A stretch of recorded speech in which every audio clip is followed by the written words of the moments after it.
ते सारस्वतदेवे गौरवाणी प्रचारिणे निर्विशेष शून्यवादी पाश्चात्य जय श्री कृष्ण चैतन्य प्रभु नित्यानंद श्री अद्वैत गदाधर शिवासादि गौर भक्तवृंद हरे कृष्णा कृष्णा कृष्णा हरे हरे हरे राम राम राम हरे हरे। ओम नमो भगवते वासुदेवाय।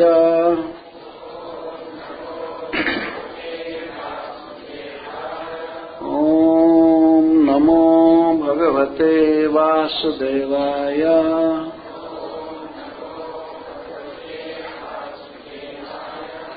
ओम नमो भगवते वासुदेवाय।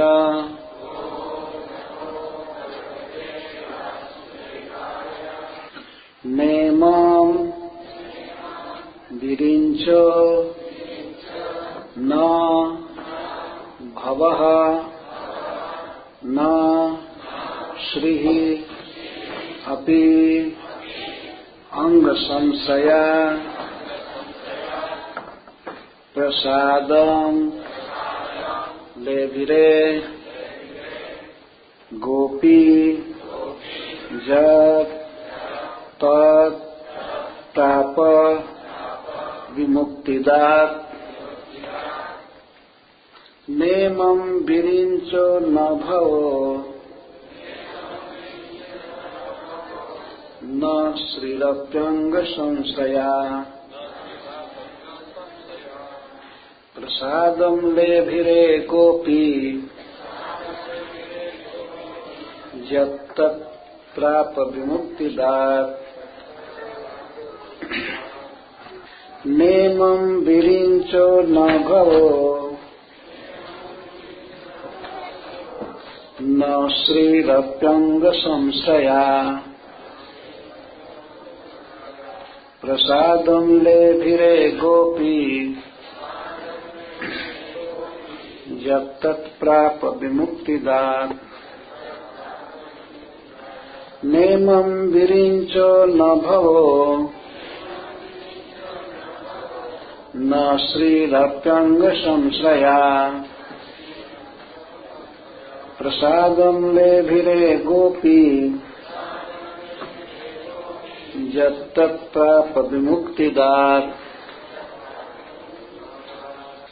नेमं विरिञ्चो न भवो न श्रीरप्यंग संशया प्रसादं लेभिरे गोपी यत्तत् प्राप विमुक्तिदात। न इमाम यह विरिञ्चः श्री ब्रह्मा जी न नहीं भवः भगवान शिव न श्री लक्ष्मी जी अंग संशया जो भगवान के वक्षस्थल पर रहती हैं। प्रसादम प्रसाद प्रसन्नता लेभिरे प्राप्त किए गोपी जसोदा जत जो तत् वह प्राप्त किया विमुक्तिदात विशेष मुक्ति देने वाले भगवान कृष्ण के द्वारा। कृष्ण से जो प्रसाद भगवान की प्रसन्नता माँ जसोदा ने प्राप्त किया, भगवान का वह प्रसाद पुत्र होने पर भी ब्रह्मा जी को नहीं मिला। और भगवान का ही स्वरूप शिव जी हैं, पर उनको भी नहीं मिला। और भगवान की पत्नी लक्ष्मी जी को भी नहीं मिला, जबकि वे भगवान के वक्षस्थल पर ही रहती हैं। तो दामोदर लीला कह करके अब श्रील सुखदेव गोस्वामी माता यशोदा के साथ अन्य भक्तों की तुलना कर रहे हैं, लेकिन कहते हैं नहीं, कोई भी यशोदा के समान नहीं है। प्रसाद का अर्थ होता है प्रसन्नता। जितना भगवान श्री कृष्ण मां यशोदा से खुश हैं, प्रसन्न हैं, और इस तरह से उन्होंने कृपा किया यशोदा पर। यह प्रसाद ब्रह्मा को भी नहीं मिला, भाव को भी नहीं मिला, और श्री को भी नहीं मिला। एक श्लोक में 3 बार 9 शब्द का प्रयोग किया, इसलिए क्रिया भी 3 बार लगेगी। न ले भी रे, न ले भी रे, न ले भी रे। ब्रह्मा जी को, शिव जी को और लक्ष्मी को भगवान की वह कृपा नहीं मिली, नहीं मिली, नहीं मिली। जो प्रसाद गोपी यशोदा ने प्राप्त किया, ये बहुत महत्वपूर्ण उक्ति है सुखदेव गोस्वामी की। जैसे यशोदा पर भगवान ने कृपा किया और किसी पर नहीं किया। कम से कम ब्रह्मा जी और भाव माने शिव जी और श्री जी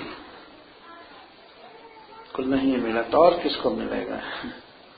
इस संसार में सबसे श्रेष्ठ हैं ब्रह्मा जी और भगवान शिव और श्री जी, भगवान की अर्धांगिनी। जब इनको ही ऐसी कृपा नहीं मिली तो और किसको मिली? किसी को नहीं। अद्भुत लीला है मां यशोदा के साथ भगवान की। और सब भक्त श्री ब्रह्मा जी, शिव जी, लक्ष्मी जी सब भगवान के दास भाव से सेवा करते हैं। बहुत दुर्लभ सेवा है। शिव जी ब्रह्मा जी हमेशा प्रणाम करते हैं।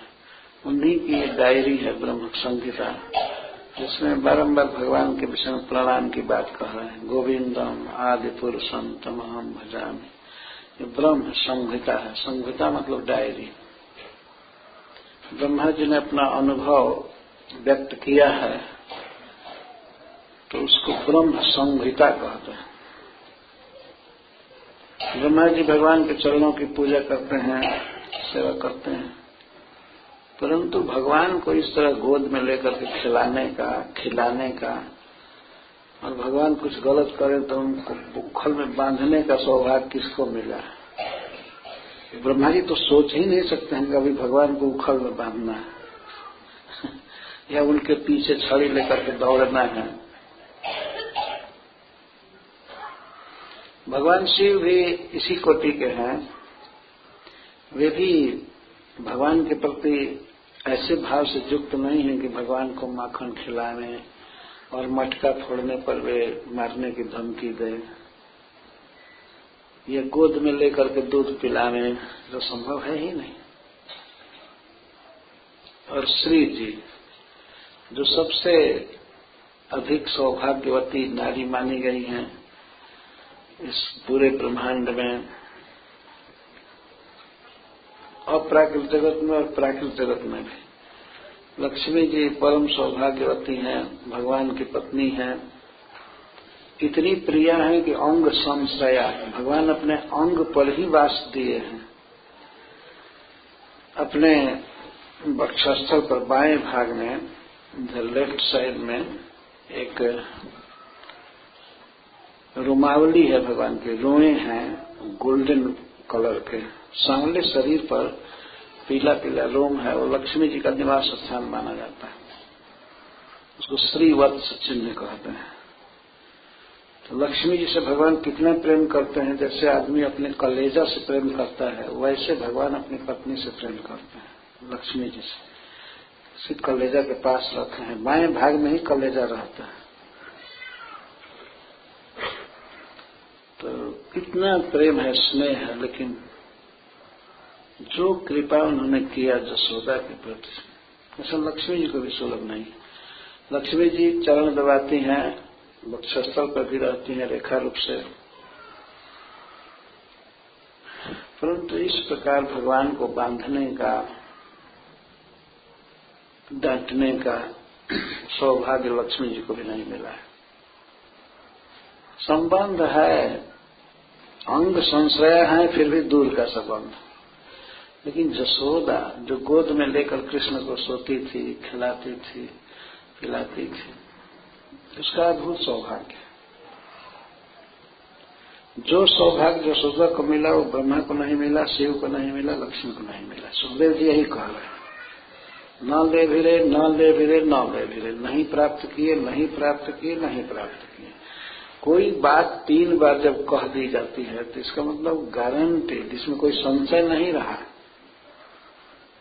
जैसे किसी को आप देने को कुछ कहिए 3 बार, उसको ये चीज देना है, देना है, देना है, इसका मतलब कि बहुत फोर्स किया जा रहा है, स्ट्रेस पॉइंट दिया जा रहा है। ऐसे ही नहीं मिला, नहीं मिला, नहीं मिला, जो सौभाग्य, जो कृपा जसोदा को प्राप्त हुई, किसी को नहीं मिला।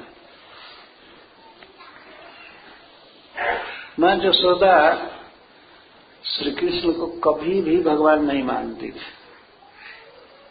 ईश्वर मानने से स्नेह शिथिल हो जाता है, और ईश्वर मान ले कोई तो ईश्वर से हमेशा कामना ही रहती है। कई लोग कहते हैं भगवान को कि भगवान हमारे फादर हैं, बाप हैं, और बाप के पॉकेट में हमेशा हाथ लगाते रहो, लेते रहो। ये कोई भक्ति नहीं है ना। तो बाप कुछ लोग इसलिए मांगते हैं कि भाई लेते रहेंगे बाप से।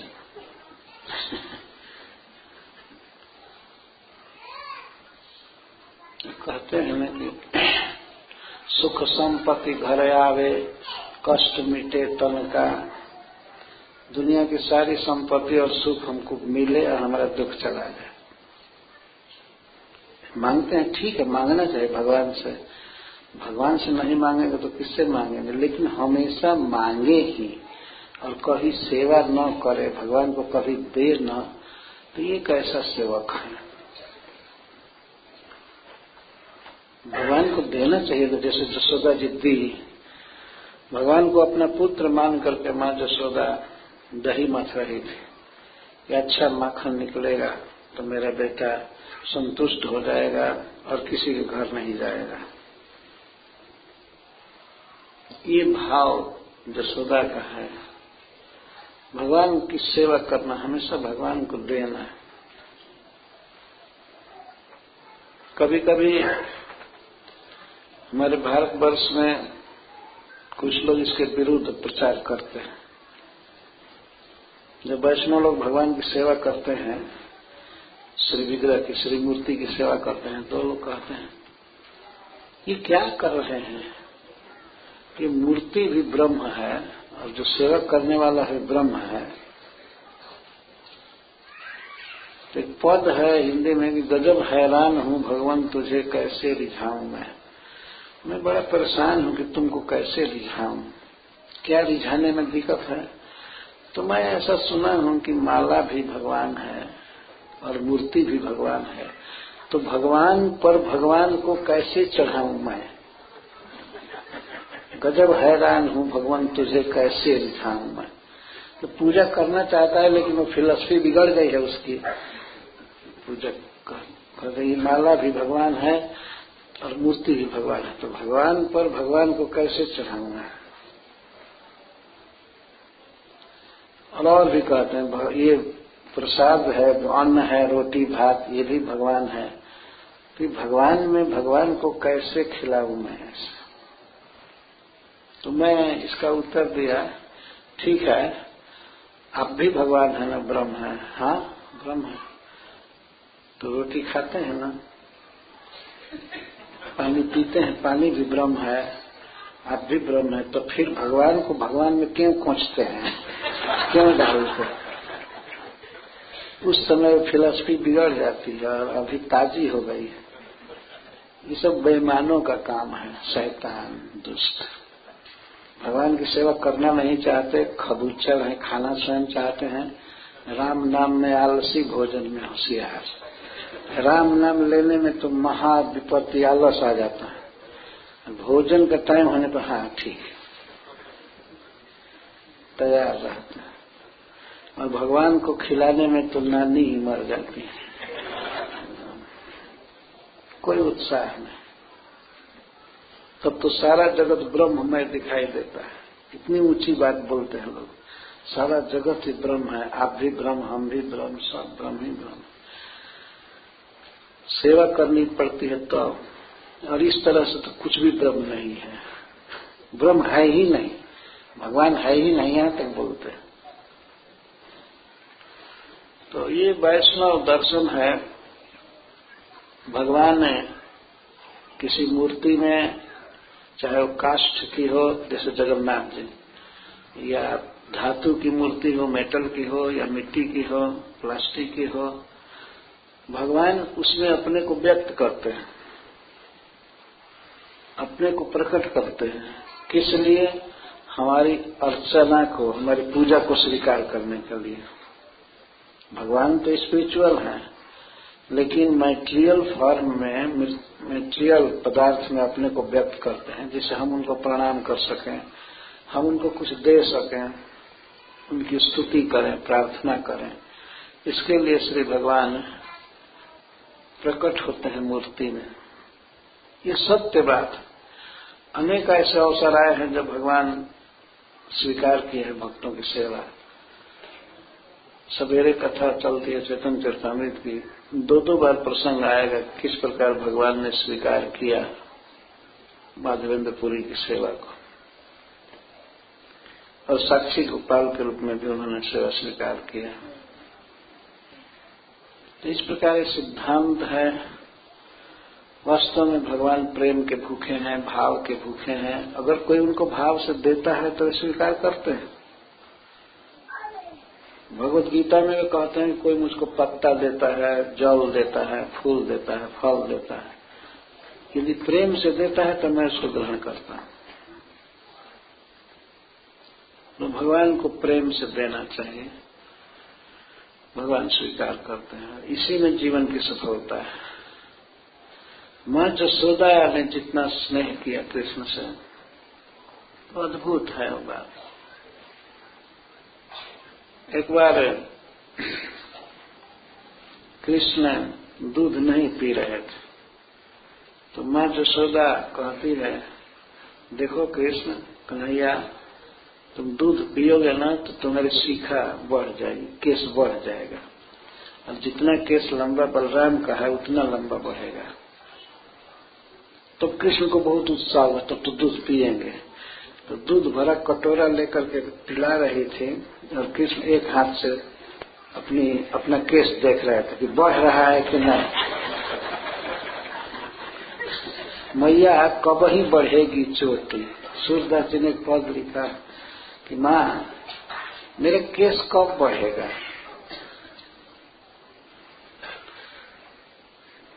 कितनी बार मैं दूध पियत भैया अजहू है छोटी। कितना दूध पी गया फिर भी ये छोटी की छोटी है। मैया कब ही बढ़ेगी चोटी। बलराम की चोटी कितनी बड़ी है, लंबी है और मोटी है। चोटी मतलब केस पूरा। तो बार बार कहते हैं केस कि दूध पीना बेकार है। कांचो दूध पियावत पच पच देत न माखन रोटी। हमको माखन रोटी दिया करे, काचा दूध पच पच पिला रही है। ये ठीक नहीं लगता है। तो मां जसोदा धारोस में दूध कृष्ण को देती थी, गाय के थन से दुहा भर गरम गरम दूध पिलाती थी। सबसे फायदा करता है। जो कहते कांचो दूध पियावत पच पच देत न माखन रोटी। मैया कब ही बढ़ेगी चोटी। ऐसे दूध का कटोरा पी रहे हैं और ऐसे देख रहे हैं कि बढ़ी कि नहीं। एक दिन की बात थी, मां जसोदा श्री कृष्ण को लेकर के टेरेस पर सोई थी, चंद्रमा उगे थे। चंद्रमा को देख करके श्री कृष्ण मचल गए, कहने लगे ये कौन है, कौन है, मैं इसके साथ खेलूंगा, ला दो चंदा मामा को, ला दो ला दो ला दो। और बच्चा माने ही नहीं। यशोदा कितना भी समझा रही थी, नहीं माने। अंत में एक उपाय किया, परात में बड़े थाली में पानी भर करके लाई और रख दी कृष्ण के पास। गोद में पकड़ी थी उनको, देख रहे हो चंदा मामा आ गया। इस परात में पानी में प्रतिबिंब पड़ने लगा तो आ गया। तो कृष्ण हाँ आ गया तो मैं खेलूंगा इसके साथ। मैं जो शुरू गई थी, नहीं छुओ मत, नहीं तो गायब हो जाएगा। तो श्री कृष्ण तो जाकर के पकड़ना चाहे, जल हिल गया। उसके बाद झिलमिल झिलमिल पानी करने लगा, चंद्रमा मिला नहीं। तो माँ ने कहा, कह रही थी ना कि छुओ मत नहीं तो भाग जाएगा। तब फिर शांत हो गए। शांत रहोगे तो धीरे धीरे आएगा। तो जैसे जैसे जल अस्थिर हुआ फिर चंद्रमा आ गया। तो कृष्ण ने कहा, मैया इसको छूने से क्यों मना कर रही हो? मुझे कहती है ट्रिक से बात करते हैं। देखो इसमें काला काला धब्बा है ना, थोड़ा दिखाई दे रहा है। हाँ जानते हो क्या है? क्या है मैया? अरे वो विष है, काला काला लगा विष है, इसलिए छुओ मत। विष कैसे लग गए मैया? अब माँ में और बेटा में प्रश्नोत्तर होने लगा। कृष्ण कहते हैं कैसे विष लगा? तो माँ ने कथा कहना चालू किया, समुद्र मंथन का। बेटा एक समय सारे देवता और दानव मिल करके दूध का समुद्र मथे थे, क्षीर समुद्र, बहुत बड़ी। तो कृष्ण पूछते हैं इतनी बड़ी मथानी कहाँ से आई?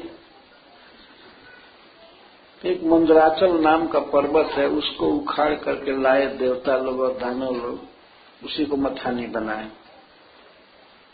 पहाड़ उठा करके लाए? हाँ बेटा पहाड़ उठा करके लाए। तो उसमें इतनी बड़ी रस्सी कहाँ से मिली मथने के लिए? तुम्हारे यशोदा कहते एक बासुकी नाम का सर्प है, बहुत बड़ा, सर्पाणा बासुकीश्चा। भगवान ने गीता में कहा है कि मैं सर्पों में बासुकी। तो बहुत बड़ी रस्सी लगी और उसी को एक तरफ देवता पकड़े और एक तरफ दैत्य। मंथन होने लगा। मंथन होते होते सबसे पहले विष निकला। दूध मथा गया तो विष कैसे निकला?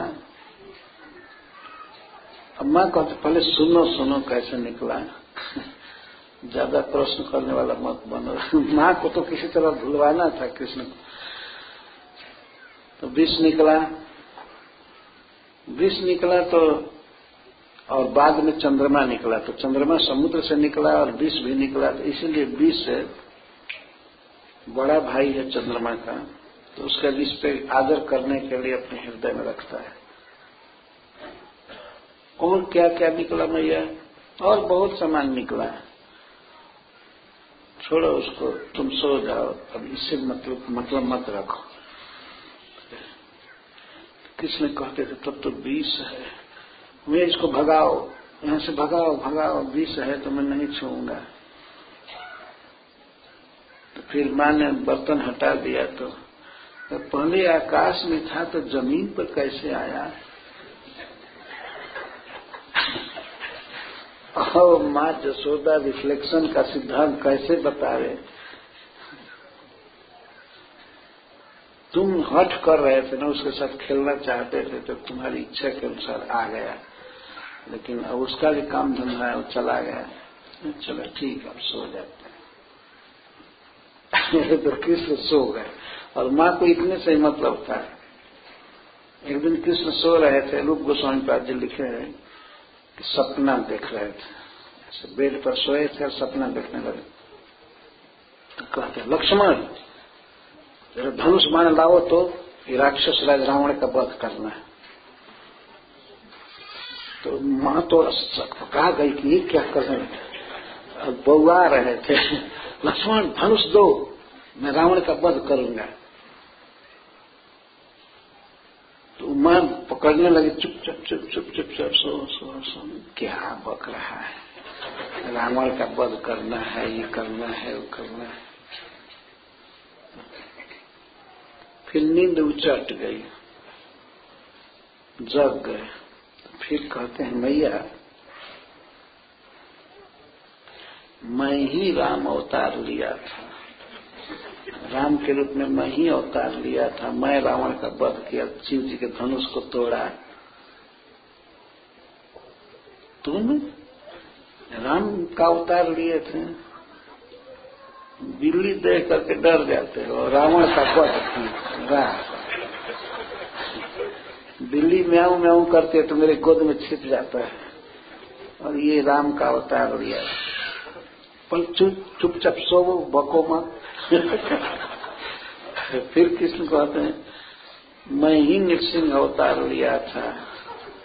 माँ तो कुछ समझ ही नहीं रही थी कि क्या बक रहा है। मैंने हिरण्यकश्यप की छाती फाड़ा, प्रहलाद की रक्षा किया, बानर को देखकर डर जाते हो और नृसिंह भगवान बने थे, हिरण्यकश्यप की छाती फाड़े थे। तुम इस तरह से बका मत करो, सोते हो कि नहीं?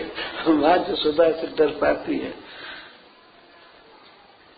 वो हला करके कहते हैं मैया मैं ही वामन देव बना था और 3 पग में सारा भुवन नाप लिया था।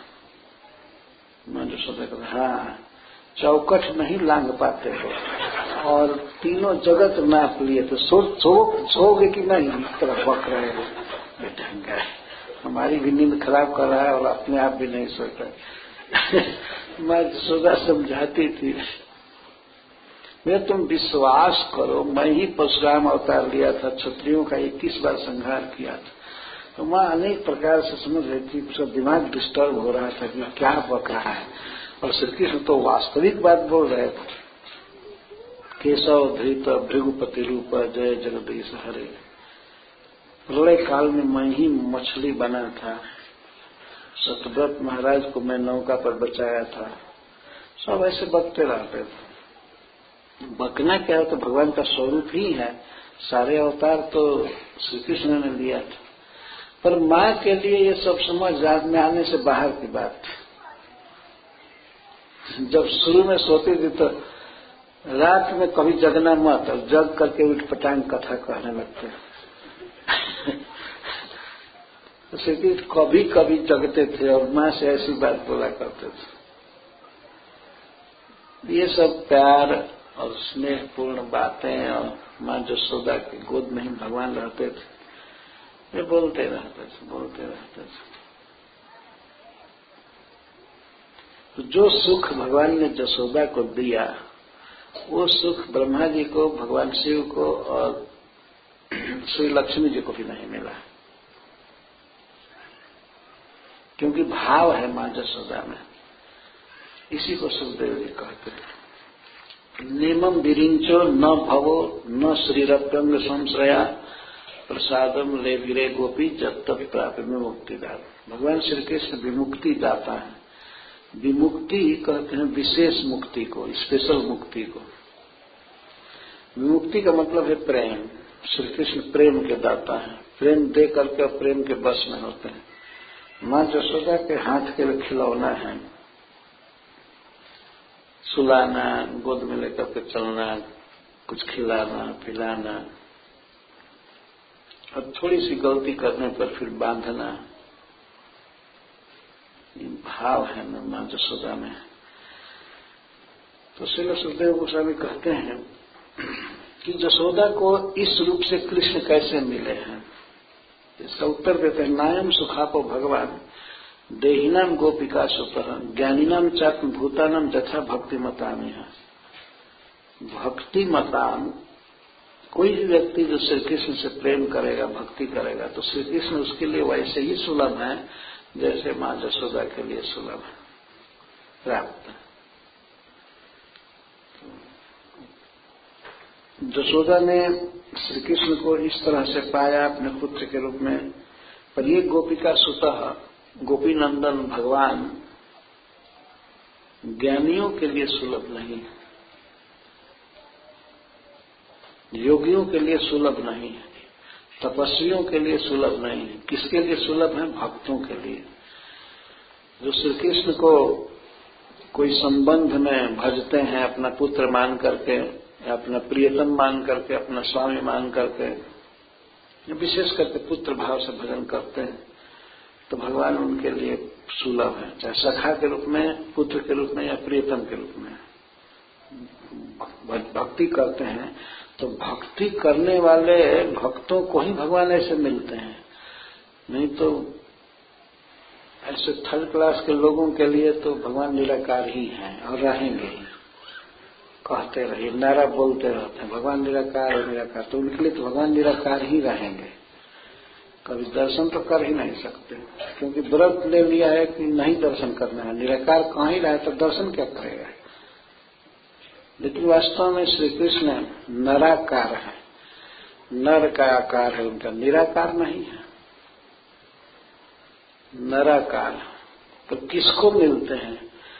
जो भक्ति करते हैं। जथा भक्ति मताम इह, इस संसार में जो भक्ति करते हैं भक्तों को भगवान मिलते हैं, सखा के रूप में, पुत्र के रूप में या प्रियतम के रूप में मिलते हैं।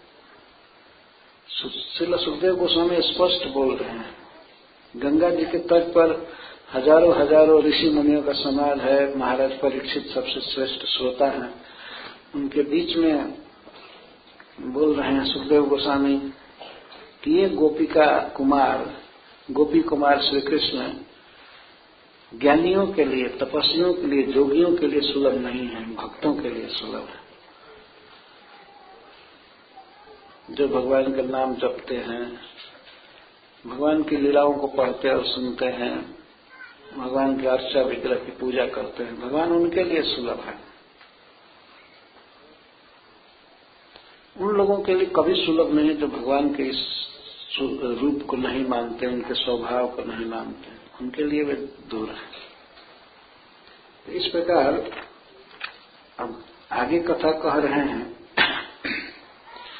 कृष्णस्तु गृहकृत्येषु व्यग्रायां मातरी प्रभु अद्राक्षेदर्जुन पूर्वं गुह्यकौ धनदात्मजौ। भगवान श्री कृष्ण उखल में बंध गए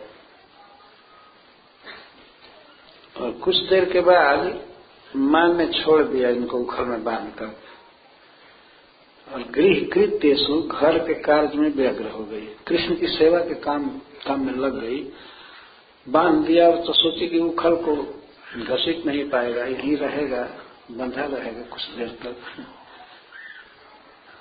लेकिन देखिए भगवान का स्वभाव, भगवान बंधे हैं उखल में, एक प्रकार से विपत्ति है उनके लिए, बंध गए हैं। लेकिन उस समय उन्होंने कृपा दृष्टि से जमलार्जुन वृक्ष को देखा। अर्जुन वृक्ष, दो पेड़ थे नंद बाबा के आंगन में, ट्विन पेड़ थे, एक साथ जन्मे थे।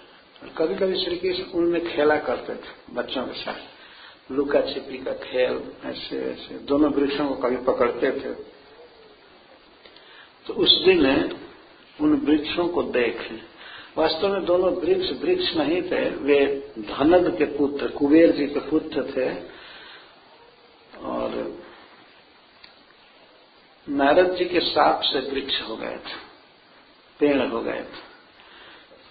भगवान श्री कृष्ण की इच्छा हुई कि इनका उद्धार करें, वृक्ष जोनी से देव जोनी में कर दें, उद्धार हो जाए। तो श्री कृष्ण उखल में बंधे थे, कोई भी व्यक्ति साहस नहीं करता था कि खोल दे, और बच्चे खेल रहे थे कृष्ण के साथ, और गोप लोग भी देख रहे थे, गोपियां देख रही थी। लेकिन यशोदा ने बांधा है तो किसी की हिम्मत नहीं पड़ रही थी कि खोले। सभी जानते थे कि अपने बच्चे का हित करने के लिए बांधी है, तो कौन खोले? खोलने का अर्थ है कि और कृष्ण को बिगाड़ देना, इसीलिए कोई खोलना नहीं, हिम्मत नहीं करता था। कोई सखा, कृष्ण का छोटा सा सखा, जाकर के बलराम जी को कहा, बलराम बलराम बलराम, तुम्हारा भाई बकरी की तरह बंधा हुआ है, तो रो रहा है। अब बलराम जी दौड़े, ये कहते हो तो भगवत आवेश हो गया, भगवान हैं ही श्री बलराम जी। कौन बांधा, कौन बांधा, कौन बांधा, ये कहते हुए तड़क भड़क करते हुए आ रहे थे। कौन बांधा कृष्ण को, कौन बांधा, जानते नहीं क्या है कृष्ण, क्या है। तो उनको किसने बताया कि जसोदा जी ने बांधा। फिर भी वो कह रहे थे कौन बांधा, कौन बांधा, कौन बांधा। जसोदा जी सामने पड़ गई। जसोदा जी ने कहा क्या बात है, हमने बांधा है, खोलो इसको जल्दी। जानते हो कृष्ण कौन है, पता है तुमको? कृष्ण साक्षात भगवान है, परमात्मा है। यही राम का अवतार लिए, यही नरसिंह अवतार लिए, वामन अवतार लिए, मत्स्य अवतार लिए, सारे अवतार ये लेते हैं। अच्छा, तो ये भगवान है और तुम? हमको जानते हो, मैं संकर्षण हूं, मेरे एक फूंक से ब्रह्मांड जल जाता है, मैं पृथ्वी को उठाए रखता हूं, ये करता हूं, वो करता हूं।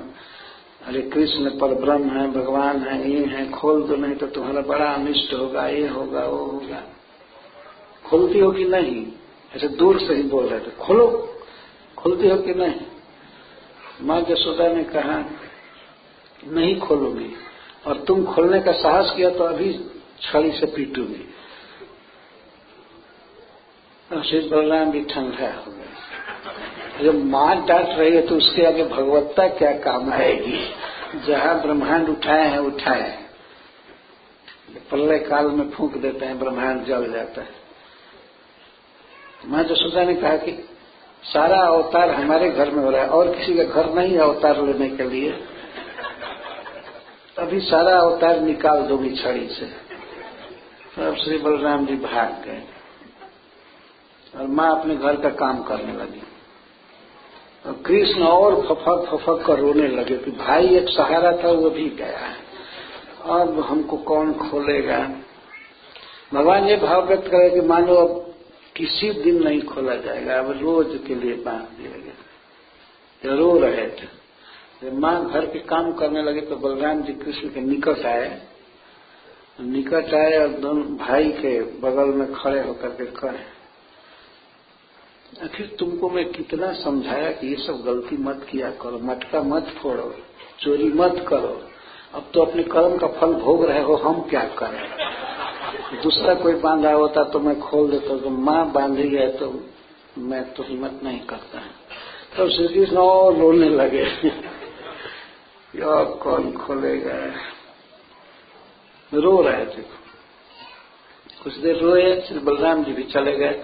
माँ ने कह दिया कि निकट मत रहो, भागो यहां से।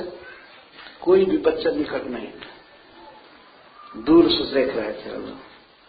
कोई खोलने का साहस नहीं कर सकता था। गोस्वामी तुलसीदास जी ने विनय पत्रिका में लिखा है कि जिन बांधो सुर असुर नाग मुनि, प्रबल कर्म की डोरी, सोई अविच्छिन्न ब्रह्म जसुमति हठी, बांधो सकत न छोरी।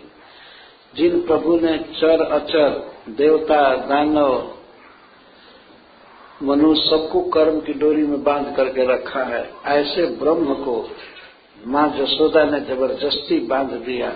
और ऐसा बांधा कि उनको स्वयं खोलने की शक्ति नहीं थी। सकत न छोरी। कृष्ण चाहते तो खोल लेते, लेकिन भय था कि खोलूंगा तो ऊपर से और बांध देगी, अभी तो कम बंधन है, कड़ा बंधन लगा देगी इसलिए खोल नहीं रहे थे। कोई नहीं खोल रहा। माँ यशोदा अपने घर के काम में लग गई और कृष्ण देखे कि अब कोई नहीं खोलेगा। 2-4 बच्चे वहां थे। तो श्री कृष्ण ने सोचा कि माँ अपना घर का काम कर रही है तो हमको भी अपना काम करना चाहिए। तो जमलार्जुन वृक्ष जो कुबेर जी के पुत्र थे, वृक्ष जोनी में आ गए थे, देवता थे पहले, अब पेड़ के शरीर में आ गए हैं, तो उनका उद्धार करने के लिए सोचा। लेकिन माँ घर के काम में व्यस्त है, देख नहीं रही है। तो धीरे धीरे बकैया चलते हुए वे उखल को घसीटना चालू किए माँ को इतना विश्वास नहीं था कि कभी उखल घसीट सकता है, पत्थर का उखल, और इतना घसीटेगा कैसे। लेकिन भगवान इसी बाल छवि के साथ लीला करना चाहते थे। बकैयां चलने लगी, अपना शरीर घसीटते थे, हाथ से, घुटना से, पैर से, तो उखड़ भी पीछे पीछे आ रहा था। पूरा लिख बन गया था घसीटने से। घसीटते हुए गए और दोनों वृक्षों के बीच में समा गए। दोनों वृक्षों के बीच में समाये तो वे तो पार हो गए, छोटा सा शरीर दोनों वृक्ष के बीच में पार हो गए और उखड़ तिरछा होकर के अटक गया। तिरछा होकर के अटका तो श्री कृष्ण ने थोड़ा जोर लगाया खींचने में, तब तक दोनों वृक्ष उखड़ करके तड़ भड़ करते हुए गिर गए। सारी जड़ें उखड़ गई, पूरा मिट्टी उखड़ आया। ये लीला मैं बाद में कहूंगा, अभी इसके पहले कुछ कह देता हूं कैसे वो लोग वृक्ष बने थे। तो माँ जब घर के कामों में लग गई तो श्री कृष्ण ने दोनों वृक्षों को देखा कृपा दृष्टि से। उसी बाल लीला में स्वयं बकैया चलते हुए देखे, उद्धार करने की सोच।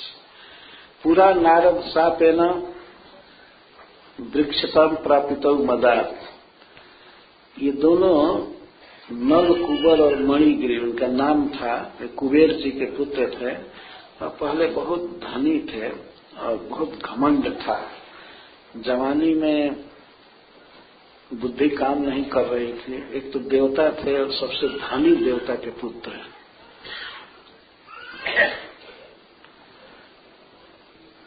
नारद जी ने इनको साप देकर के वृक्ष बना दिया था। नल कुबर मणिग्रीव इति ख्यातों से यानी, तो ये दोनों विख्यात थे पूरे ब्रह्मांड में, देव समाज में। इनका नाम था, सबसे बड़े धनी देवता हैं कुबेर जी, और कुबेर जी के ये दोनों पुत्र थे। धनी आदमी का लड़का ऐसे ही बिगड़ जाता है, तो सबसे धनी के पुत्र थे। तो नारद जी ने साथ दिया। तो महाराज परीक्षित पूछते हैं, कथ्यताम भगवान ने तत्तयोः शापस्य कारणम। हे सुखदेव गोस्वामी, हे गुरुदेव, उन दोनों को साप दिया नारद जी ने, तो नारद जी साप क्यों दिए, क्या कारण था? कौन सा ऐसा पाप वे लोग किए कि देवर्षि नारद को भी क्रोध आ गया? श्री नारद जी तो विशुद्ध सत्वमय हैं, उनमें कभी क्रोध नहीं आ सकता है, लेकिन कोई काम बहुत अटपटान किए होंगे तब तो नारद जी को क्रोध आ गया। कौन ऐसा काम किए थे दोनों कि श्री नारद मुनि को क्रोध आ गया? कृपा करके हमें सुनाइए, क्यों उन्होंने साप दिया? मतलब कौन पाप किए थे, कौन गड़बड़ काम किए थे? पहले ऋषि मुनि साप देते थे, पतिव्रता स्त्री भी साप दे देती थी। ब्राह्मण से और पतिव्रता स्त्री से लोग बहुत डरते थे। कोई भी गुंडा बदमाश साहस नहीं कर सकता था किसी स्त्री को छेड़ने का। पतिव्रता का बल बहुत होता है। जो स्त्री अपने पति से प्रेम करती है उसके वचन में शक्ति आ जाती थी। कई ऐसी कथा है, महाभारत में कथा है कि नल महाराज जुआ में राज्य हार गए और अपनी पत्नी के साथ वन में चले गए, और वन में किसी कारण से नल महाराज अलग हो गए। ये बेचारी विलाप करती थी, बहुत सुंदरी थी। तो इसको एक व्याध ने, बहेलिया ने देखा, नीच जाति का था। तो इतनी अद्भुत सुंदरी को देख करके वो उससे स्पर्श करने की कोशिश किया। लगा कहने के लिए, तुम्हारा पति तो राज्य खो दिया है, कंगाल हो गया है, क्या अपने पति के फेर में हो, तुम मुझे स्वीकार करो, मैं तुमको अपनी पत्नी बनाना चाहूंगा। एक तो बेचारी पति के विरह में रो रही थी और दुख हुआ, तो उस समय उसने कहा, स्वाभाविक कहा, यदि स्वप्न में भी अपने पति को छोड़ करके मैंने किसी दूसरे पुरुष का चिंतन नहीं किया हो तो तुम मर जाओ। इतना कहते ही व्याध के शरीर में आग लग गई, वो जल कर राख हो गया। ये महाभारत में कथा है। इसी तरह ब्राह्मण, ब्राह्मण हमेशा सत्यवादी होते थे, भगवान का नाम जपते थे, वेद पढ़ते थे, तो उनके वाणी में शक्ति आ जाती थी। और आज के युग में तो रोज झूठ ही बोल रहा है ब्राह्मण, तो अब शक्ति क्या आ रही है? तो साथ में कोई शक्ति नहीं रही और वरदान में भी कोई दम नहीं रहा। पहले के ब्राह्मण वरदान देते थे तो वरदान सफल हो जाता था, आशीर्वाद, और साफ अनिष्ट करता था। तो श्री नारद जी ने कुबेर जी के दोनों पुत्रों को, नलकुबर और मणिग्रीव को शाप दिया था। तो महाराज परीक्षित पूछ रहे कारण बताइए। तो सुखदेव गोस्वामी चालू करते हैं, श्री शुकवाच रुद्रस्यानुचरौ भूत्वा सुदृप्तौ धनदात्मजौ कैलासो बने रम्य चेरतु पुष्पित बने। कैलासो बने मंदाकिन्या मदोत्कटौ। ये कथा चालू कर रहे हैं कि नलकुबर और मणिग्रीव जो अलकापुरी में रहते हैं स्वर्ग में, वे क्यों शाप प्राप्त किए, कैसे उनको शाप दिया गया। तो कथा चालू कर रहे हैं कि नलकुबर और मणिग्रीव धनदात्मज, ये धनद के आत्मज हैं। कुबेर है जिनको धनद कहते हैं, वही धन देते हैं देवताओं को, जो भी खर्चा की जरूरत पड़ती है सब धन वही देते हैं, तुम धनद कहते हैं। तो धनद के पुत्र थे ये दोनों। एक तो बहुत बड़े धनी व्यक्ति थे और दूसरा इनका पोस्ट बहुत बड़ा हो गया, रुद्रस्य अनुचर, भगवान शिव के अनुचर हो गए, पर्सनल एसोसिएट हो गए इतने बड़े व्यक्ति के। एक तो काफी धन है, दूसरे पद इतना बड़ा कि शिव जी के ही एसोसिएट हो गए। जैसे मान लीजिए कोई व्यक्ति किसी देश के प्राइम मिनिस्टर का, राष्ट्रपति का अपना आदमी हो जाए तो जमीन पर थोड़े चलेगा, उसके पैर जमीन पर नहीं पड़ेंगे। इसी तरह से नलकुबर और मणिग्रीव, एक तो धन हद था और दूसरे सबसे बड़े व्यक्ति भगवान शिव के पार्षद हो गए। देखिए, जब तक व्यक्ति भगवान विष्णु का, कृष्ण का दास नहीं बनता है तो किसी देवता से कल्याण नहीं हो पाएगा, उसका वास्तविक कल्याण, जन्म मृत्यु से छुटकारा नहीं मिलेगा।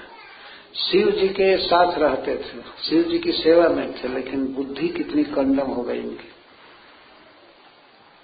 कैलाश के उपवन में, कैलाश में भगवान शिव रहते हैं, तो ये क्या करते थे कि शिव जी से थोड़ा दूर हट करके कभी कभी घूमने जाते थे, वन में, पहाड़ में, उपवन में। कैलाश बने, कैलाश के उपवन में गंगा जी भी बहती हैं, वहां से शिव जी के जटा से ही गंगा जी निकलती है। एक तो महातीर्थ में, कैलाश में, और उसमें भी परम पावनी गंगा में जा करके लोग विहार करते थे। और उपवन, जो गंगा जी के तट के दोनों तरफ उपवन है, उस उपवन में खूब गाते थे, स्त्रियों के बारे में गाते थे, सिनेमा सॉन्ग गाते थे, सब गाते रहते थे और स्त्रियां भी पीछे से खूब गाती थी।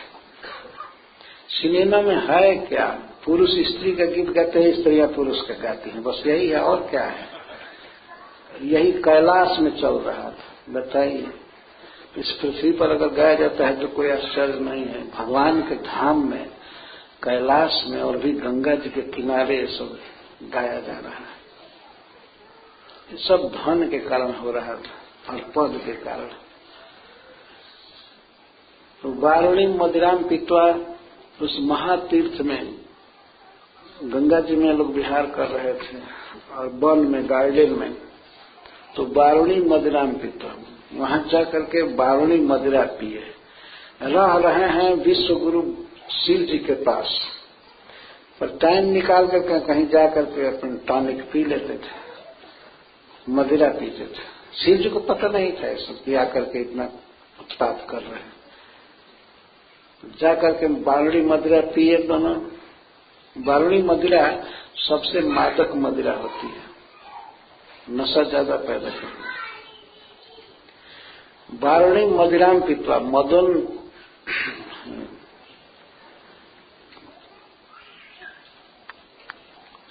मदा घोड़ित लोचनों, इतना ज्यादा पी लिए दोनों कि मद से इनकी आंखें घुंडित हो रही थी। जब आदमी शराब पी लेता है ज्यादा तो आंख देखते ही पता चलता है कि ये पिया है, पिया है, बुद्धि काम नहीं करती है। एक बार हमने प्रत्यक्ष देखा था, 1 जनवरी को हम लोग गए थे कहीं भागवत करने, नहीं 1 जनवरी को ही जा रहे थे और सब भक्त लोग थे, बस पर चढ़े थे। तो बस का ड्राइवर थोड़ा पिया था, ज्यादा नहीं पिया था, तो उसका कंडक्टर का कोई संबंधी था, वो पी लिया था खूब, तो पी करके बस में बक रहा था। तो ड्राइवर कह रहा, हम लोग खड़े थे बस में, ड्राइवर कह रहा था अरे उसको चुप कराओ, उसको चुप कराओ, क्यों बक रहा है। तो वो कह दिया, कंडक्टर कहा चलो गाड़ी चलाओ, छोड़े का चिंता है, कुछ पिया लेगा। इतना सुनते हैं ड्राइवर कहने लगा पियले बाबूहे पियला, हम नहीं पियले, मैं भी तो पिता ही हूं ना, मना करो मना करो। लेकिन वो बक रहा था, मना नहीं हो रहा था, ड्राइवर के पास ही बोल रहा था खूब। एकाएक ड्राइवर गाड़ी का स्टीयरिंग छोड़ करके और हम लोगों की तरफ आ गया, इधर पीछे, और लगा कहने की कोई की झूठ कुछ पी ले होगी तो एक नशा चढ़ल बढ़ गए, या 4-4 बोतल धकेले बनी, कोनो नशे नहीं के 4-4 बोतल पी लिया हूं, कोनो नशा नहीं के चढ़ल, कहीं से कोई के चटले होके आधा शीशी इन्होंने तो एक नशा आएगा।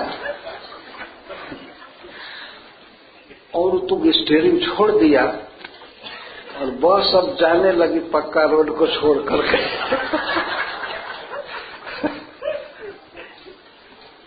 तो तब तक तो कंडक्टर जा करके धम से बैठ गया सीट पर और स्टीयरिंग पकड़ लिया।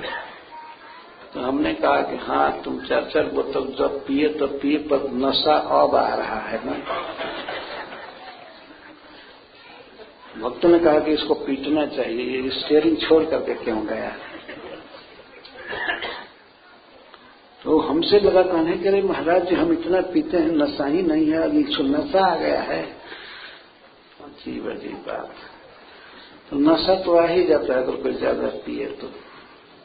भगवान शिव के एसोसिएट लोग पी लिए थे। ऐसे शिव जी के गण तो अपना अधिकार भी मानते हैं कि हम गांजा चला सकते हैं। वो लोग दलील देते हैं कि शिव जी खुद पीते हैं, शिव जी काहे को पीने जाए। लेकिन शिव जी को अपने दल में कर लेते हैं कि हमारा दल मजबूत रहेगा। जब शिव जी पीते हैं तब कौन मना करेगा। लेकिन शिव जी नहीं पीते, वो केवल एक बार विष पिए थे देवताओं की रक्षा के लिए, गांजा संजा नहीं देखते। ये तो गंजेड़ी भंगेड़ी लोग शिव जी को अपने दल में शामिल करते हैं। पीना है खाना है तो चीलम ऐसे करके कहते हैं बम भोले काशी छोड़ के दूर न जाना, पीते रहते हैं। कई जगह देखा गया है बम भोले भूल न जाना, काशी छोड़ के दूर न जाना, और इसके बाद घुमाते हैं, बड़े उदार भाव से चीलम को घुमाते हैं, फ्री में सब चलता है, पीते रहते हैं। और जो चिल्लम को लहका दिया, उसमें लौ उठा दिया तो उसको सफल पियाक माना जाएगा। हाँ ठीक, इतना जोर से फूंकता है कि चिल्लम लहक जाती है, जल जाती है। तो ये लोग तो चिल्लम नहीं पी रहे थे, नंदकुबर और मणिगिरी, ये तो सीधे शराब पी रहे थे, वारणी मदिरा। अच्छा, जब पी लिए और क्या करते थे, मद से इनकी आंखें विह्वल हो रही थी और स्त्री जनेर अनुगायक भी, स्त्रियां साथ में थी, ज्योति स्त्रियां थी, उनके पीछे पीछे ये सब गा रही थी। वो लोग भी गा रहे थे, ये गा रही थी, स्त्रियां उनके सौंदर्य का भाव का वर्णन कर रही थी और वे लोग इनके शरीर के सौंदर्य का और श्रृंगार का वर्णन कर रहे थे। बताइए, कैलाश में और गंगा जी में ये काम कर रहे हैं। पापी व्यक्ति ये विचार नहीं करता है कि कौन स्थान है, इस स्थान पर ये काम नहीं करना चाहिए। भगवान के चरणों से निकली है गंगा जी, गंगा जी के तट पर गंगा जी में कोई इस तरह से काम क्रीड़ा करे, स्त्रियों के साथ विहार, अरे वो तो भगवान के स्मरण का स्थान है, धर्म स्थान है, और जगह जो करना हो करे, लेकिन कम से कम गंगा जी के तट पर तो पाप नहीं करना चाहिए। क्योंकि अन्य देश में किया गया पाप तीर्थ में नष्ट होता है, लेकिन तीर्थ में किया गया पाप तो वज्रलेप हो जाता है, फिर मिटता नहीं। लेकिन ये पाप कर रहे थे। स्त्री जने रंग गायब भी, स्त्री जन बहुवचन में, स्त्रियां बहुत थी। कौन स्त्रियां थी? देवताओं की स्त्रियां थी, जक्षों की स्त्रियां, परम सुंदरी, उनके साथ ही इस तरह विहार कर रहे हैं। दुनिया जानती है शिव जी के चेला है, शिव जी के साथ रहते हैं, और शिव जी से नजर बचा करके कहाँ लड़कियों के साथ निकाल गए थे। ये पाप था। अंतः प्रविष्ट गंगायाम अम्भोज वन राजनी, गंगा जी में प्रवेश करके स्त्रियों के साथ विहार करने लगे, एक दूसरे पर जल उलीचना, डूब करके उनको छूना, पैर खींचना, ये करना सब कर रहे थे गंगा जी में पाप। चिकीर्ण तुर ज्योति भी, ज्योतियों के साथ खेल कर रहे थे गंगा जी में। जैसे दो गजराज, दो हाथी हथिनियों के साथ जल विहार करते हैं, वैसे दोनों कर रहे थे। भूल गए थे कि हम कौन हैं, इतना भी ध्यान नहीं था कि हम ये याद करें कि हम कुबेर जी जैसे महान भागवत के पुत्र हैं। कुबेर जी परम वैष्णव हैं, पुत्र थे वैष्णव शिरोमणि के, और वैष्णव शिरोमणि के ही चेला जी थे। शिव जी वैष्णव में सबसे श्रेष्ठ हैं, उनके जन्म बने थे और पुत्र थे कुबेर जी के। और इतना गलत काम तीर्थ में कर रहे थे, गंगा जी में इस तरह से ज्योतियों के साथ जल विहार कर। तीर्थ में स्नान करने का विधान है, लेकिन स्पॉट करने का विधान नहीं है। कहा जाता है तीर्थ में स्नान जरूर करना चाहिए, राधा कुंड में जरूर स्नान करना चाहिए, लेकिन स्नान कैसे? एक डुबकी मारे और देह न मले राधा कुंड में, अपने देह की गंदगी नहीं जानी चाहिए। देह एक बार डुबाए परम पावन देह हो जाता है, निकल जाना चाहिए, फिर भींगे कपड़े को किसी नल पर धोना चाहिए। ये मना नहीं है। मना क्यों किया गया? एक बार श्रील प्रभुपाद जी जब आए थे अपने कई भक्तों के साथ अमेरिका से, तो राधा कुंड पर गए, श्रील प्रभुपाद जी भी गए थे। राधा कुंड के सीढ़ियों से कूद कूद कर स्नान करने लगे। प्रभुपाद जी देखे कोई कूद रहा है और तैर रहा है, तब उन्होंने बुलाया, सबको कहा नहीं, मना किया। तब सीधे उन्होंने कह दिया राधा कुंड में स्नान नहीं करना चाहिए। लेकिन मना किया था इस कारण से कि लोग स्पोर्टिंग कर रहे थे, खेल कर रहे थे, गंगा जी में तैर रहे थे, इसलिए मना किया। राधा कुंड तैरने के लिए नहीं है, वो भगवान कृष्ण और राधा रानी और गोपियों के लिए तैरने का स्थान है। वे लोग उसमें तैरते हैं, खेलते हैं, तो उसमें कोई मनुष्य क्यों तैरेगा? तो उस जल को प्रणाम करना चाहिए। यदि कोई दूर देश से गया है भारतवर्ष में राधा कुंड पर, अपने इस शरीर को उस जल में डुबो दे, मले नहीं कुछ, और जो भी मलना है तो बाहर आकर के मल, किसी नल पर, राधा कुंड पे नहीं। तो जैसे राधा कुंड की मर्यादा है वैसे गंगा जी की मर्यादा है। लेकिन जब कोई व्यक्ति धन के अभिमान में होता है और मद पी लेता है, मदिरा पी लेता है और स्त्रियों के आकर्षण में पड़ जाता है, तो उसे कहाँ ये ज्ञान होता है कि कौन स्थान है, यहाँ क्या काम करना चाहिए।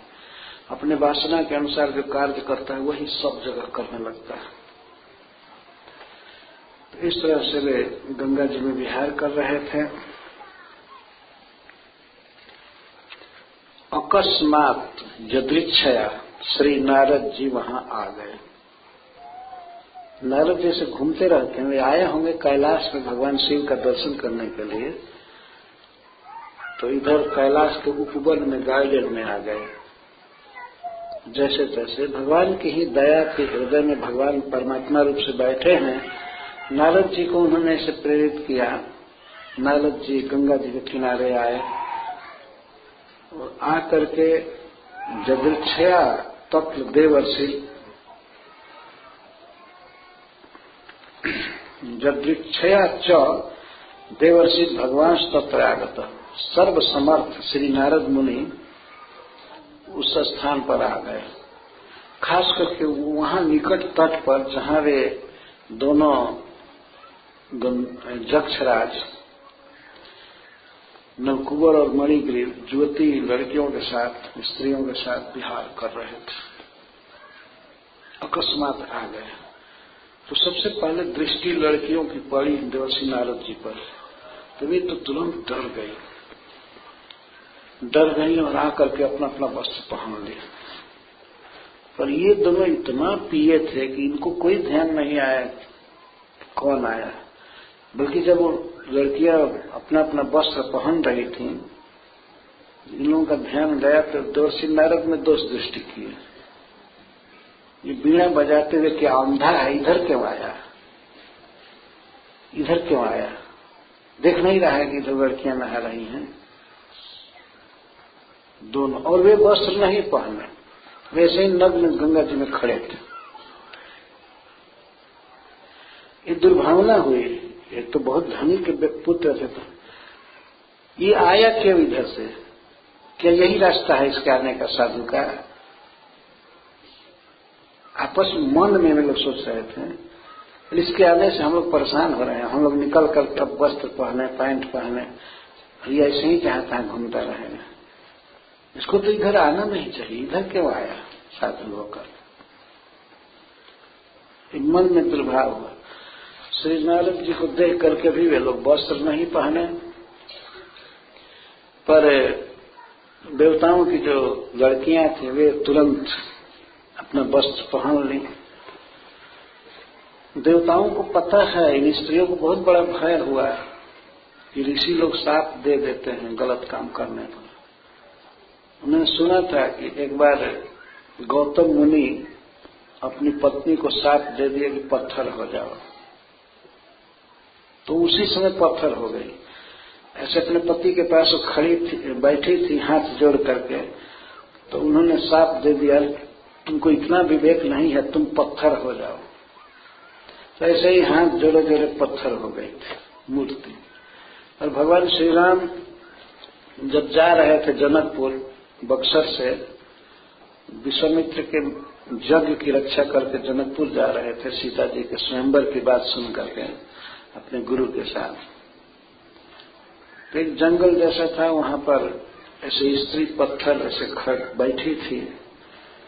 तो पूछा मुनि शिला प्रभु देखी, भगवान राम ने पूछा मुनि जैसे, विश्वामित्र जैसे, ये कैसी मूर्ति जैसी बैठी है, क्या है? तब जैसे वो पत्थर बनी थी विश्वामित्र मुनि ने समझाया, भगवान को कहा कि ऐसे है, गौतम नारी साप बस उपल देह धरि धीर, चरण कमल रज चाहती कृपा करहु रघुवीर। आप कृपा कीजिए, ये गौतम ऋषि की नारी है अहिल्या, पति के साप से पत्थर हो गई है, आपके चरण कमल की रज चाहती है, इसको चरण से छू दीजिए। तो भगवान ने कहा कि मैं क्षत्रिय हूं और ये ब्राह्मणी है, इसको मैं नहीं छू सकता। लेकिन भगवान ने बाद में सोचा कि गुरु की आज्ञा शिरोधार्य करनी चाहिए, गुरु कह रहे हैं तो छुआना चाहिए। तो भगवान ने चरण थोड़ा रखा उसके शरीर पर, परसत पद पावन शोक न सावन, प्रकट भई तत्पुंज से। भगवान के चरण कमल का स्पर्श होते ही वो परम सुंदरी अहिल्या अपने रूप में हो गई। फिर पति के साथ पति के लोक में चली गई। ये सत्य कथा है। तो इस तरह के साप की बात इन स्त्रियों ने सुना था। तो जब गौतम जी के साथ देने से वो पत्थर हो गई थी, तो ये तो नारद जी तो और प्रशंसनीय है, तो साक्षात ब्रह्मा जी के पुत्र हैं, महाभागवत। देखिए, सब जगह ऐसे नहीं घूमना चाहिए।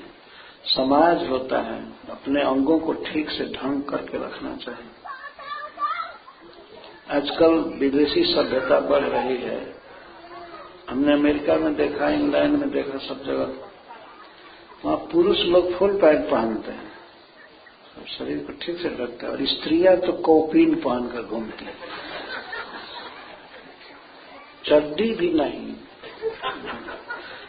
कॉपीन ही कहे, लंगोटा जैसे बांध कर पहलवानी करके जा रहे हैं।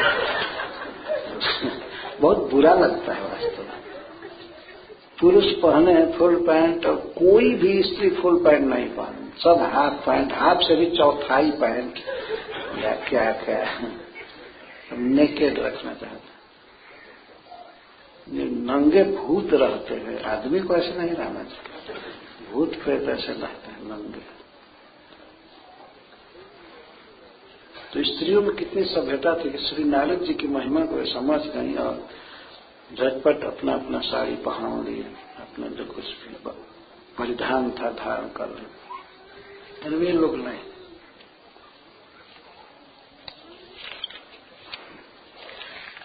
केवल भय ही नहीं हुआ, केवल डर ही नहीं हुआ, स्त्रियों को लज्जा भी आई। विश्वविख्यात ब्रह्मांड विख्यात श्री नारद जी आए हैं, तो एक लज्जा की बात है ना, कैसे इनके सामने हम इस रूप में रहे। तो उन्होंने पहन लिया, लेकिन विवस्त्र नैव गुह्यकम्, लेकिन जो गुह्यक थे, जक्षों को गुह्य कहते हैं। गुह्यक का अर्थ है और अपने शरीर को छिपा करके रखना, उसको गुह्यक, गुपन करके रखना। हरीश्वर जी कहते हैं कि नाम था गुह्यक और ओपन हो गए जब नाम से विपरीत काम कर रहे थे। आप थोड़ा अनुमान कीजिए कितना भारी मद है। किसी साधु के आगे बिल्कुल नंग धड़ंग खड़ा है, कोई भय नहीं, संकोच नहीं। स्त्रियों को तो डर हुआ, संकोच भी हुआ, और इन दोनों को एकदम भय संकोच नहीं हुआ, इतना पी लिए थे। तो इस स्थिति में श्री नारद मुनि ने देखा कि बहुत बड़े भक्त के पुत्र हैं, दोनों देवता हैं और भगवान शिव के अनुचर हैं। इनकी इस दशा को तोड़ना चाहिए। तो उन पर अनुग्रह करने के लिए, तयोर अनुग्रहार्थाय दास्यं शापमिदं जगौ, उन पर कृपा करने के लिए, बाहर से देखने में लग रहा था कि शाप दे रहे हैं, लेकिन शाप नहीं दे रहे थे, कृपा किए। और कृपा करके क्या किया उन्होंने, उनका प्रवचन तो कल कहा जाएगा, लेकिन साथ में उन्होंने कहा कि ये दोनों वृक्ष हो जाए। वृक्ष कितने खड़े रहते हैं, कभी पैंट पैजामा नहीं पहनते हैं वृक्ष, है ना, कभी जैकेट या धोती कभी बांधे होंगे, ऐसे खड़े हैं। ये लोग बिल्कुल वृक्ष के रूप में खड़े रह गए, अतः दोनों वृक्ष हो जाए। परंतु कहाँ, नंद बाबा के आंगन में। कितनी बड़ी कृपा थी नारद जी। कैलाश वास छुड़ा करके, देवलोक छुड़ा करके, कहाँ जन्म देने की बात करें, ब्रज में, और ब्रज में भी कहाँ, नंद बाबा के आंगन में, जहाँ भगवान खेलेंगे, अवतार लेंगे। बारंबार भगवान ने बाहों से पकड़ा था उन वृक्षों को, उद्धार करने से पहले ही उसकी छाया में खेलते थे बच्चों के साथ। एक तो ब्रज भूमि में जन्म मिला, दूसरे नंद बाबा के, मां जसोदा के आंगन में। तो ये क्या साप हैं? जो लोग क्षमा मांगने लगे तो उन्होंने कहा कि इतने वर्षों के बाद श्री भगवान ब्रज में अवतार लेंगे और वे जहां लीला करेंगे उसी आंगन में तुम दोनों वृक्ष बनोगे। ये कोई साप नहीं है, वास्तव में तो वरदान है। श्री नारद जी में कैसे क्रोध हो सकता है? भगवान की भक्ति से लबालब भरे हुए महात्मा है। दूसरों को भक्ति का उपदेश करते हैं। इनके शिष्य प्रहलाद महाराज हुए, ध्रुव महाराज हुए, जिन्होंने भगवान को प्राप्त कर लिया। तो श्री नारद जी में कोई क्रोध नहीं था, बल्कि कृपा थी। इन्होंने ऐसी व्यवस्था किया। भगवान के धाम में, भगवान के क्रीड़ा स्थल में, नंद बाबा के आंगन में दोनों वृक्ष जन्मे थे। भगवान जब उखल में बांधे गए थे तब वृक्षों को देखे उद्धार करने की सोच। हरिसूरी जी एक भागवत के टीकाकार है, वे कहते हैं कि देखिए यही महान पुरुषों का स्वभाव है। भगवान स्वयं बंधे हैं, खुलने की भी शक्ति नहीं, स्वयं बंधे हैं लेकिन दूसरे को मुक्त करने की सोच रहे हैं। ऐसे वैष्णवों को होना चाहिए। कोई कोई सोचते हैं कि हम क्या प्रीचिंग करेंगे, क्या प्रचार करेंगे। वे जितना ही जानते हैं उसी को प्रीच कीजिए, जितना जानते हैं उससे परोपकार कीजिए। और भगवान ने वृक्षों का उद्धार किया तो नंद बाबा ने कृष्ण का उद्धार किया, वो कृष्ण का बंधन आकर खोल दिया। तो वहां पर लिखते हैं हरिश्री जी की जो कोई व्यक्ति दूसरे का बंधन खोलेगा, दूसरे का उपकार करेगा, भगवान की भक्ति में लगाएगा, तो भगवान श्री कृष्ण उसका कर्म बंधन सब खत्म करते हैं, वे मुक्त करते हैं। परंतु ये भावना तो होनी चाहिए कि हम उपकार करेंगे, प्रचार करेंगे, स्वयं भक्ति में लगेंगे और दूसरों को लगाएंगे। ये शुभ भावना होनी चाहिए, तो भगवान मदद करते हैं। ये निराश होने की जरूरत नहीं कि हम तो बहुत नहीं जानते हैं और हम स्वयं ही घर गृहस्थी में बंधे हैं, परिवार में बंधे हैं, क्या करें। लेकिन बंधे हुए ही प्रचार करना चाहिए, भजन करना चाहिए, तो भगवान मुक्त करते हैं। ये प्रचार करना भगवान का काम है, उन्होंने आज्ञा दिया है कि इसका प्रचार होना चाहिए। तो सब लोग प्रचार करेंगे तभी न सच्चा प्रचार हो पाएगा, भगवान की भक्ति का प्रचार। ये बहुत बड़ा काम है, बहुत बड़ा मिशन है। ये तो भगवान कृष्ण की आज्ञा है, फिर भगवान चैतन्य महाप्रभु की आज्ञा है, फिर श्रील प्रभुपाद की आज्ञा है, समस्त वैष्णवों की आज्ञा है। इस आज्ञा को शिरोधार्य करके और भगवान के कीर्तन का प्रचार करना चाहिए, भगवान के बारे में कुछ बोलना चाहिए। जितना जानते हैं उतना है, तो भगवान की कृपा मिलेगी। और साथ देते हुए श्री नारद जी ने कुछ प्रवचन किया है, मैं आज इसको पूरा नहीं कर पाऊंगा, तो कल इसको विस्तार से कहने का प्रयास करूंगा। नारद जी ने क्या प्रवचन किया, बहुत शिक्षादायक प्रवचन है। नलकुबर और मणिग्रीव को साथ देते हुए भी कहते हैं, तो कल उसको पूरा किया जाएगा। हरे कृष्ण, जय श्री प्रभुपाद।